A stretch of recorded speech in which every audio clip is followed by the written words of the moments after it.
Hello again, fans. This is Ken Cohen here for Wendy's Inside Bulls Hockey down at the BJCC for Popp in the Box with Kevin Popp of the Birmingham Bulls, joined this week by Tyler Prosofsky. Kevin, this week we talk about checking in the back. Give us a little bit of insight about what that's all about. Well, my guest today has a few ideas what checking from behind is. Obviously, he sits out half the time because he does it every night.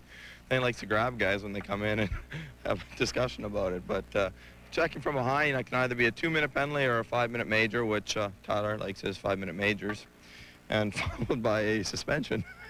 What does that mean exactly? When you get a 5-minute major and a suspension, how does that work exactly? Could you explain a little bit more about the dynamics between those things? You can, if you hit a guy from behind, depends if you injure him or not, I guess, however they view it. If the guy sees you coming and turns into it, usually it's 2 minutes. If the guy doesn't see you coming at all and you hit him right from behind and leave him lying there, you're probably going to get a 5-minute penalty for it and get kicked out of the game and get a suspension or whatever.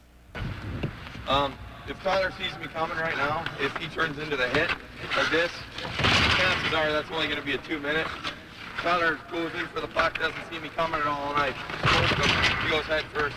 It's one of the more dangerous plays in hockey because you can obviously break your neck over this, so you don't like to stay away from these kind of hits.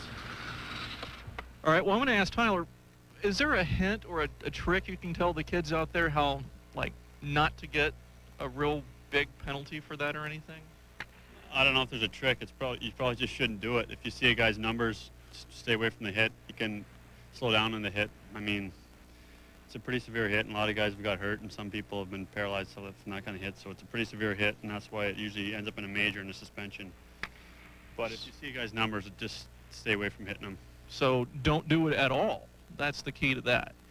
Well, Kevin, we'll move on to the next one, which is cross-checking. So give us a little insight on what cross-checking is. Cross-checking is pretty self-explanatory. All it is two hands on your stick, and you hit the guy over the back with your stick, and just basically keep hitting them and hitting them. And Hey! Let's finish this up right here. So, is there? Well, I didn't ask you earlier. Is there a call the referee will make for checking from behind that you should know? Like if you're watching the ref and he's got to make a gesture, what would that be? For checking from behind. It's just, I think, just a push. Open hand push. Open hand push. With both hands. Yeah. And for cross-checking, what would that gesture be? Pretty much the same. Closed fist. Yeah. Closed fist? Yeah. Okay. So it's all right. The same call. He should know. He takes them. Yeah. Okay. Well, fans, this is it here from Popp in the Box and Wendy's Inside Bulls Hockey with Kevin Popp and this week Tyler Prosofsky. Thanks, guys. Appreciate it. And we'll be back next week. And I guess that's it, fans. We'll catch you next time.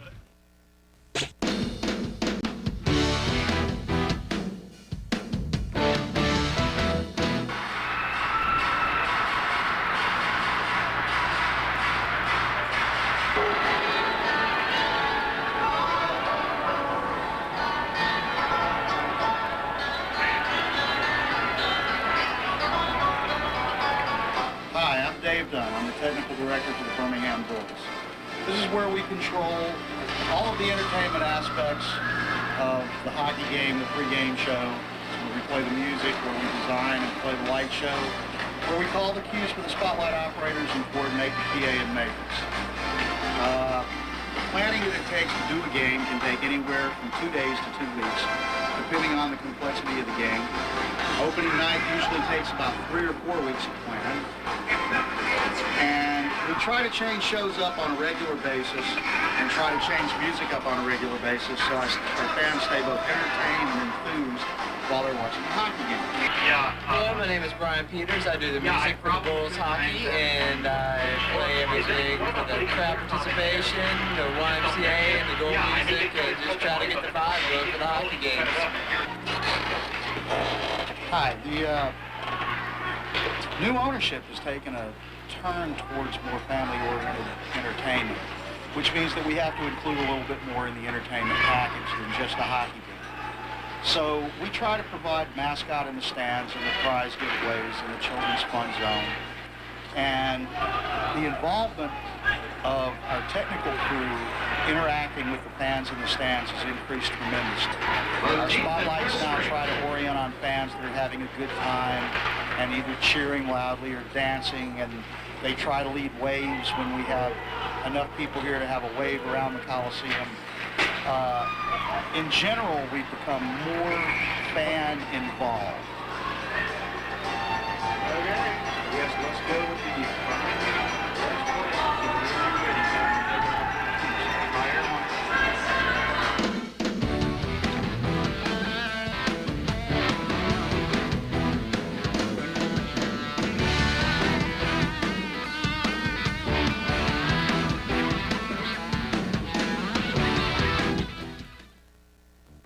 And welcome back to Wendy's Inside Bulls Hockey.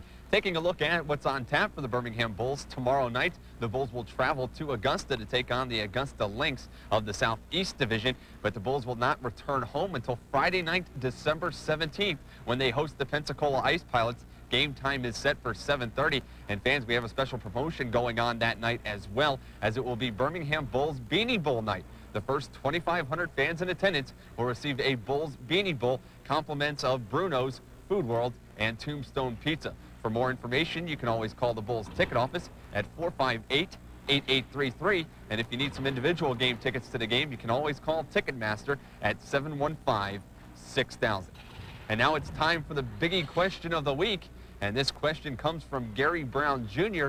And Coach, this week's question, Gary wants to know, it seems like each year you always have questions about this, a statistical category we keep in hockey that many people are unfamiliar with, the plus-minus category. He wants to know, what are the determining factors in a player's plus-minus rating?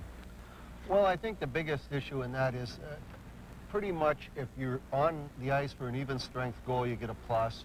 And if you're on the ice for an even strength goal, or a goal against, you get a minus. That's the basic determining factor. If you're on the ice when you score a power play goal, you do not get a plus. Or if a power play goal is scored against you, you do not receive a minus. The other factor is, though, if you are on the ice on a power play situation and the shorthanded team scores a goal, you do get a minus. Also, the team that scores that's shorthanded, those players get a plus. It also works out if you're 4-on-4, that's a plus. If you're 3-on-3, that would be a plus. And even a situation where, say late in a game, a team pulls their goaltender, trying to get an extra man on the ice, and we score in the open net, everyone on their team would get a minus, everyone on our team would get a plus, as long as it was an even strength situation.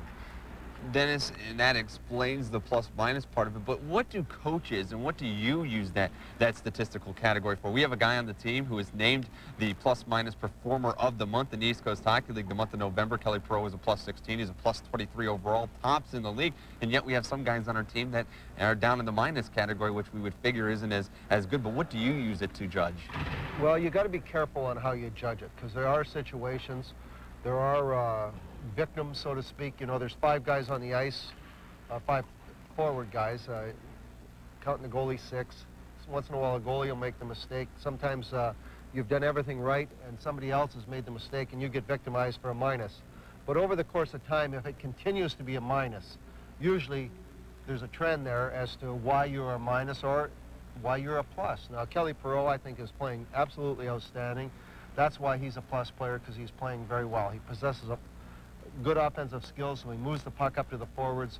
They score goals on an even strike situation when he's on the ice, because he is able to move the puck and pass the puck and jump into the play and become part of the offense. So therefore, it's a good opportunity for the forwards, because they're receiving the puck at a good situation from him, and he's helping them out.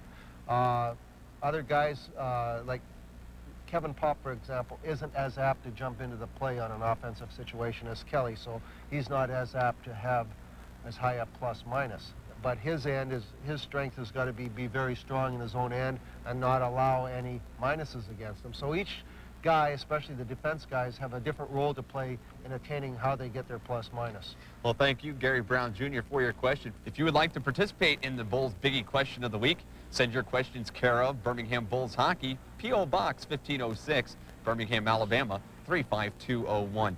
And Dennis, now as we get ready to wrap up this